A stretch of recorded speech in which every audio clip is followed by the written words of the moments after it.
I mentioned a while ago that the World Economic Forum's Financial Development Report last week placed South Africa number 62 out of 62 countries for the quality of our mathematics and science education.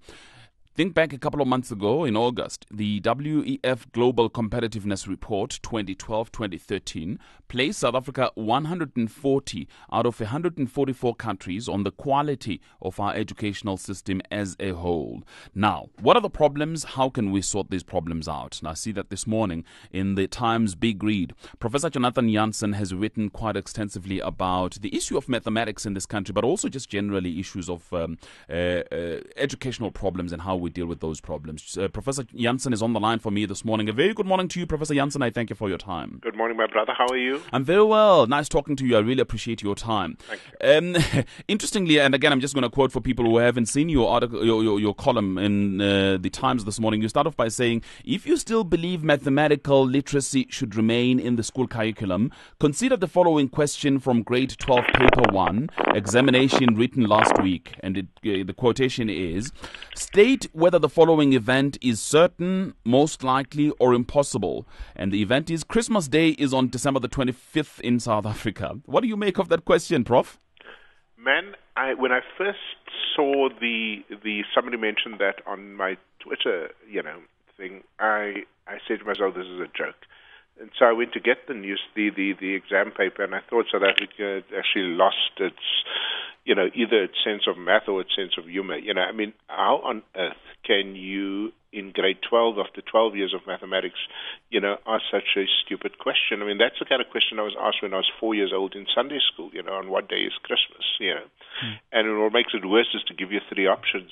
No, I think, when the public sort of asks questions about why are we doing so poorly, this is not a country that is completely in rack and ruin. It's not as poor as Bangladesh or Guinea-Bissau. Why are we performing so bad? It's because of this. We disrespect the subject, the discipline. We disrespect children and their capacity to do mathematics, and then it shows up, in these embarrassing questions. Talking about these embarrassing questions, you also talk about that question that appears on the cover of the Stats SA report. Right. No, it's absolutely horrible. 21 divided by 7 equals 6. Now, I'll give this is not about the teacher and the way she organized the blackboard and so on. It is about, our premier, mathematical or statistical organization for giving us data on the state of the country. This is Stats South Africa. I refuse to believe that the hundreds of people who work there didn't see, this misinformation on the front cover of the report. But it's not about that. Mathematics is not about math, as you know. Mathematics is about precision. It's about care. It's about diligence. It's about method and systematic thinking.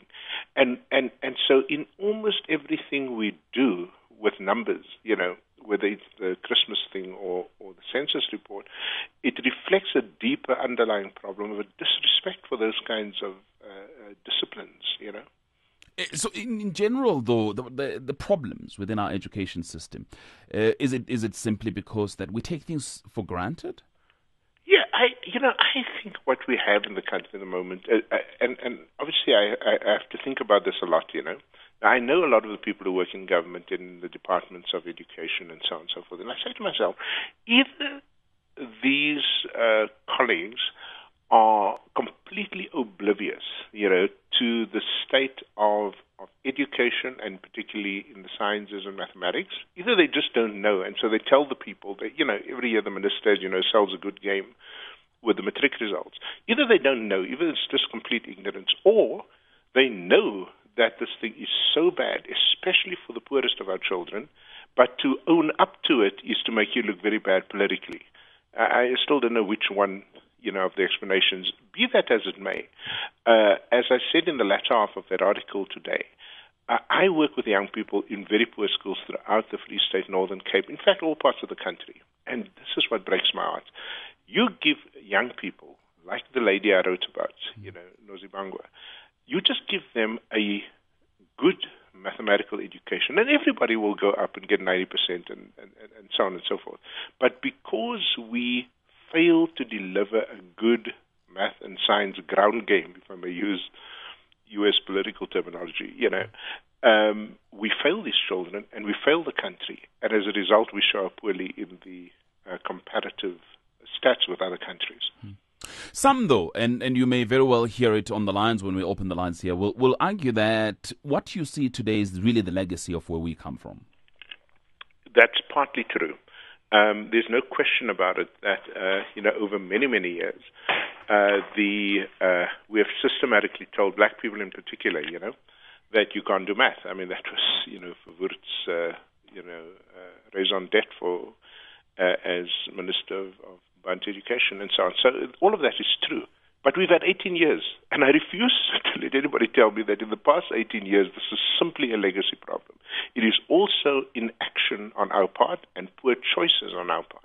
Remember, Zimbabwe also had colonialism and their form of apartheid. So did Mozambique, so did every other country in this region. Then why is it that they're doing better than us? And so on. So I think to simply call this, or only call this, a legacy problem is to absolve ourselves of all accountability for what's happened over the past 2 decades.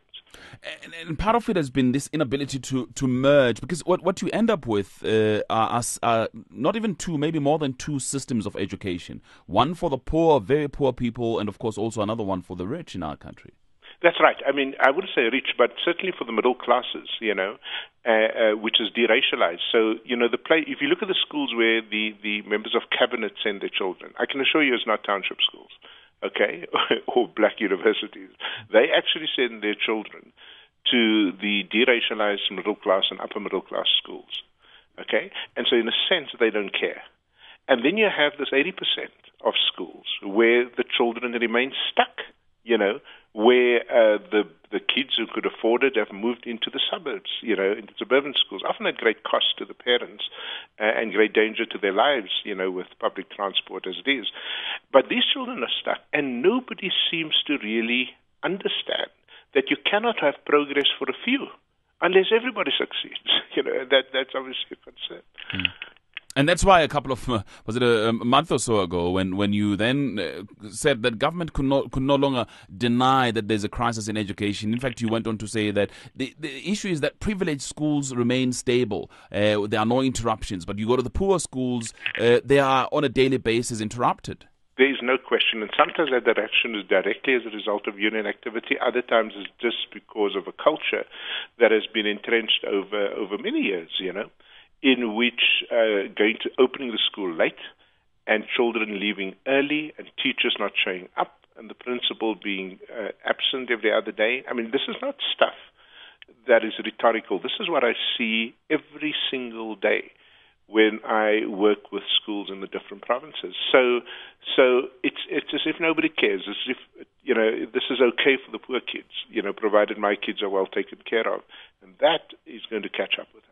And I'm going to go back to the article, your column that appears today in the newspaper, because you talk about the role of the teachers as well in terms of teaching mathematics and science. Yes. You see, in order for us to really get a grip on the problem, you're going to have to do a couple of things. One is, we know that our teachers from grade 1 all the way to grade 12 don't know enough mathematics. Now, how can you prove that? You test the teachers, not to embarrass them, but to sort of say, what is it that you don't know? Because remember, in a lot of our schools, particularly poor schools, the people who teach a subject weren't necessarily trained for that subject. I see this every day. People, the geography teacher, they say, oh man, listen, we don't have a math teacher, go and teach math. I cannot for the life of me understand how we can disrespect education so much. It's like telling me to go teach history. I don't know anything about history, I'm a biology teacher, as they used to call the subject. But we do that. So say, what is it that you know or don't know? And then, providing the training, not generic training, but the training in, let's say, mathematics, in order to empower that teacher to teach. If that teacher cannot teach, you move her out or him out, and you get somebody who can teach math. Because with every generation that loses out because of our inability to fix the system, more and more young people enter unemployment, more and more stress is put on the economy in terms of the kinds of graduates we can send through. And then the future begins to look really bleak. So the ability to know, first of all, you've got to know a lot of math. Secondly, you've got to be able to teach math, which is a different thing. You've often heard students saying, oh, this guy knows a lot of science, but he can't teach science. So you need both those disciplines, and then you need a stable school environment, which is what you see in that 20% of schools that work.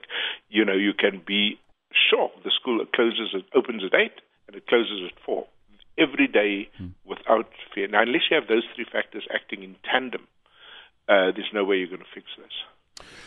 Again, Professor, I think the difficulty that we encounter as South African citizens is where exactly are the problems? Because if you look at a political level, I mean, I'm going to take you back now to Polokwane, the ANC's conference there. Education was identified as one of the 5 priorities, top priority. And if you look at a budget year in, year out, it gets the biggest slice in terms of the amount of money that's allocated by government. And then you say, well, I mean, surely if it has that kind of support, political support and monetary support, we should be getting the outcomes much better than what we're getting.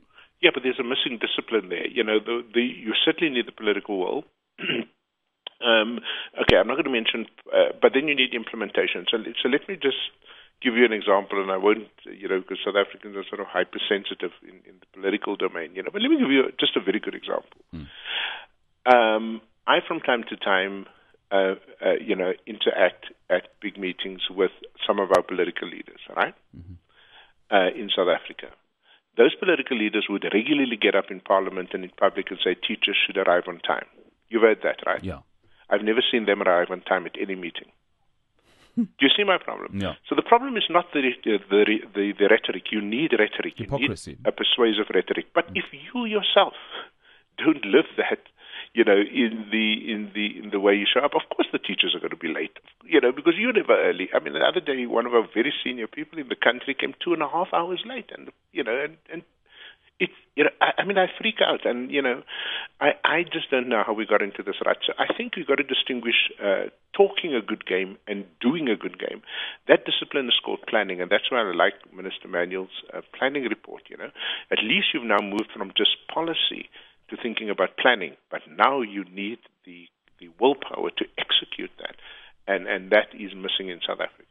Now, you, as of course a Vice-Chancellor and a Rector at a very important institution, what kind of pupils do you get from school level, people who are now entering university level? Well, you get 2 kinds of students at our university. First of all, you get students who are extremely smart and who went to good schools and all of that stuff. And so, of course, they get in quite easily. Then we get students with enormous talent. I mean, some of the smartest kids I've ever met, right? But because they went to really poor schools for 12 years, their math and science is dodgy. And so what we've done is to open a whole new campus, that gives those young people another year or 2 in small classes mostly, and with intensive instruction in only 2 or 3 subjects. A lot of love and support, a lot of care by my colleagues, and so on. And then they're allowed to, if they pass, to enter the mainstream. Here's the good news. Those students with just an extra year or 2 outperform on average the students who came in directly, from some of the top schools in the country. And so on. Now, what you don't do is what the politicians want you to do, is lower the academic standard for all your degrees so much, that those students will fail anyway, get into huge debt, and not get a degree at all. So what we've done is to sort of say, we recognize the failure of the school system.